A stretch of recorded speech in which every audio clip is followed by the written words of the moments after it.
전후 양시, 증감 변경, 지려 천박.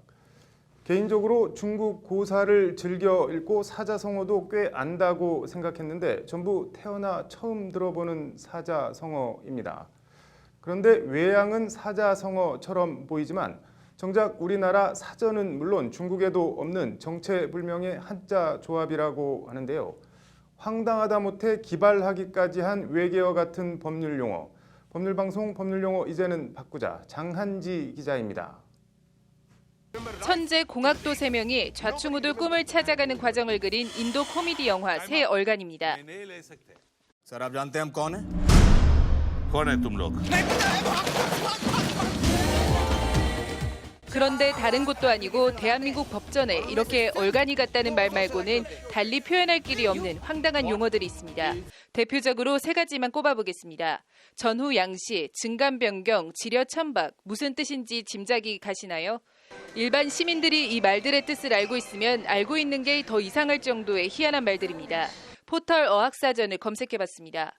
찾는 결과가 없다는 메시지만 계속됩니다. 취재 결과 일단 우리 국어사전에는 전혀 나오지 않는 말로 확인됐습니다.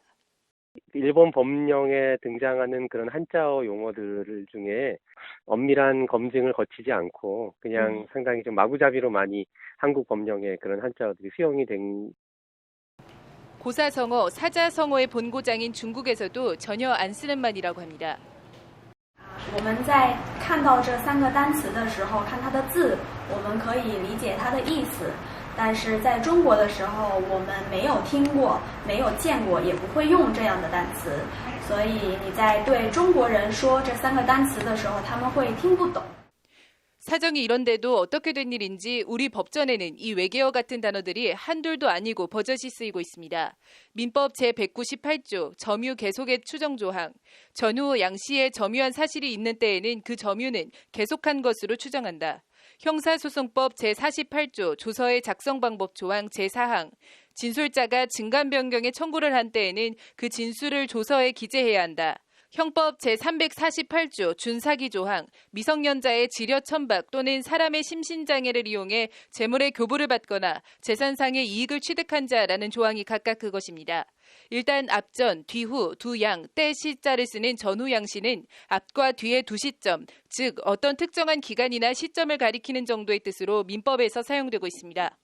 2년 전 알기 쉬운 법령 만들기 법제처 국민공모에서 전후 양시를 어떤 시점의 처음과 끝이라는 알기 쉬운 우리말로 정비하자고 제안한 시민이 최우수상을 받았을 정도로 공인된 황당하기 그지없는 말입니다. 증감 변경이나 지려 천박은 기존에 있는 한자말을 이어붙여 조합한 것 같은데 오히려 뜻을 짐작할 수도 없는 황당한 말이 돼버렸습니다. 증가와 감소를 뜻하는 증감과 바꾸다의 뜻의 변경을 이어붙인 증감 변경. 지난해 1월 법무부는 아직도 법전에 있는 이 말을 추가 삭제 또는 변경으로 바꾸는 형소법 개정안을 입법 예고한 상태입니다.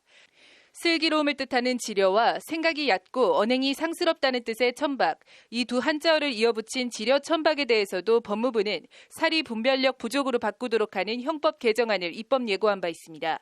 법무부는 형법과 형사소송법은 제정 이후 60년 이상이 지났음에도 제정 당시에 어려운 말들이 그대로 사용되고 있다며 일상적인 언어 사용 규범에도 맞지 않아 국민들이 그 내용을 쉽게 이해하기 어렵다고 입법 예고 취지를 밝혔습니다. 그러나 그뿐 이 새 얼간이 같은 말은 아직도 우리 법전에 그대로 남아 있습니다. 전후 양시, 증감 변경, 지려 천박. 대한민국 국민 중 몇 명이나 이 말을 듣고 무슨 뜻인지 이해할 수 있을까요? 이제는 바꿔야 합니다. 법률방송, 법률용어 이제는 바꾸자 장한지입니다.